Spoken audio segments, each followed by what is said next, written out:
Friends, അപ്പോൾ ഇന്ന് നമുക്ക് മീൻ കറി ഉണ്ടാക്കിയാലോ. അപ്പോൾ അതിന് വേണ്ടി മീനെല്ലാം കഴുകി വൃത്തിയാക്കി മസാലയെല്ലാം തേച്ച് വെച്ചിട്ടുണ്ട് കേട്ടോ. അപ്പോൾ അത് ചട്ടി അടുപ്പിൽ വെച്ചിട്ടുണ്ട്. എണ്ണ ഒഴിച്ച് കടുകിട്ടു. കടുക് പൊട്ടിക്കൊണ്ടിരിക്കുന്നുണ്ട്. കുറച്ച് ഉലുവ കൂടിയിട്ടിട്ടുണ്ട് കേട്ടോ. ഉലുവയും നന്നായി ഒന്ന് ആയി വരണം.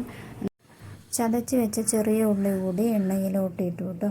അതിന് ശേഷം അതൊന്ന് ഇളക്കി കുറച്ച് സമയം ഇളക്കിയതിന് ശേഷം ഇഞ്ചിയും വെളുത്തുള്ളിയും പച്ചമുളകും കൂടി ചതച്ച് വെച്ചിട്ടുണ്ടായിരുന്നു. അതുകൂടി അതിലോട്ടിട്ടു. കുറച്ച് കറിവേപ്പിലയും ഇട്ട് നല്ലതുപോലെ ഒന്ന് ഇളക്കി ആ ഒരു പച്ചമണം മാറുന്നത് വരെ ഒന്ന് ഇളക്കിയിട്ടോ. അതിനുശേഷം ഒരു തക്കാളി അരിഞ്ഞ് വെച്ചിട്ടുണ്ടായിരുന്നു. അതുകൂടി അതിലോട്ടിട്ടു. അങ്ങനെ റെഡിയാക്കി വെച്ച പുളിവെള്ളം കൂടി അതിലോട്ട് ഒഴിച്ചു കേട്ടോ. ഒഴിച്ചതിന് ശേഷം നമ്മൾ മസാലയൊക്കെ തേച്ച് വെച്ചിട്ടുള്ള മീനിൻ്റെ പീസുകൾ, മീൻ കഷ്ണങ്ങൾ കറിയിലോട്ടിട്ടു. ഓരോ പീസുകളായിട്ടും അതിലോട്ട് ഇങ്ങനെ ചട്ടിയിലോട്ട് ഇങ്ങനെ വെച്ചു. അതിന് ശേഷം കുറച്ച് തേങ്ങ മാത്രമേ എടുത്തുള്ളൂ.